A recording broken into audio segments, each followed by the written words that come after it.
In some ways, the city is definitely doing better, but in some ways, no, especially for those people with the pensions. But let's go back just a moment to 10 years ago today.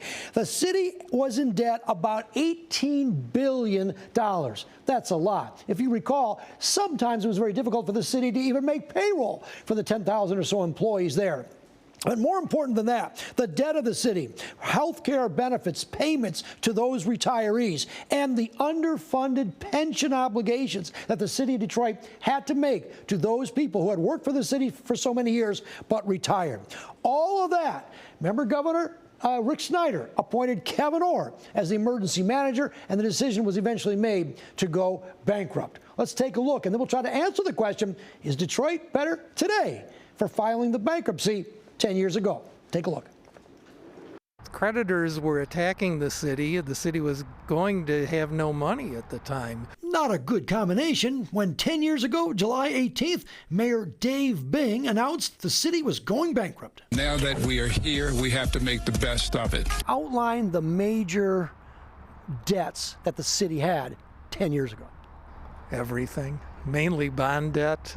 So the city had reached its borrowing limit, and they created ways to exceed that. It's estimated that Detroit's debt was about $18 billion, $3.5 million owed to the pension fund for police, fire, and city workers, and more than $5.5 billion was owed to retirees' health care benefits. And for those 20,000 retirees, they thought their future was protected by the state constitution. And in fact, the state constitution would protect the pensions, but unfortunately, federal bankruptcy law trumps state law, which allowed the city to compromise those. But it was the grand bargain that helped retirees, some. And between several foundations, they came up with $366 million.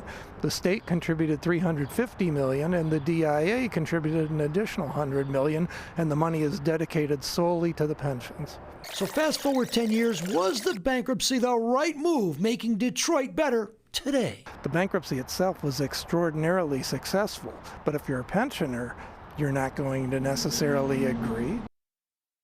Because the pensioners took a hit on their health care in particular. But you have to remember that $7 billion was completely wiped away from the city's debt. That's a very big number. And then a lot of that was then reorganized. But the credit rating for the city of Detroit is better today. The bond rating for the city of Detroit is better today. The streetlights arguably are on today. They weren't back then.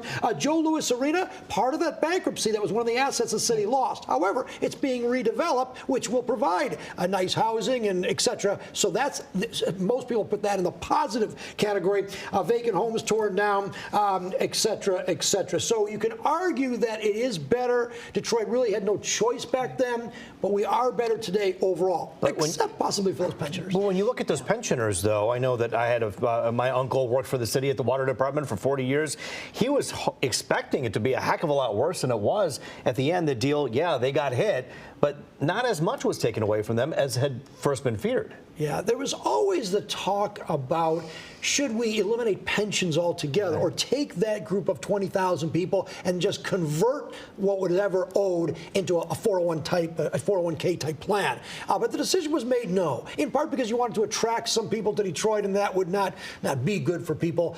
Today, police and fire, they have kind of this quasi system of retirement benefits, but a lot of it's 401k because it's easier for the city to budget for that. Well, and a lot of people thought, and they still do, this was the only way for Detroit to be able to go, though, was filing for bankruptcy, to be able to even get to the point where it is now. Yeah, well, we've all covered this bankruptcy. That was really my first big story for Fox 2 in a way. 10 years ago. So I remember that. They're going into the court. Fascinating type of thing. But I tell you what, when you have limited income, the casino income is the biggest steady income for Detroit, limited income, limited assets, and this debt that is extraordinary and bills that are piling up, I don't know how else you could do it. And people had the emergency manager before, Kevin Orr, a very smart person who's still around today, saying basically this is it, and you have to cut those deals. A tough pill for many to swallow. We're going to take it on this Thursday at 10:30 on Let It Rip and talk to two sides about whether or not we're better or worse. You'll be there as well. Can't wait for that. Thanks, Charlie. Thank you.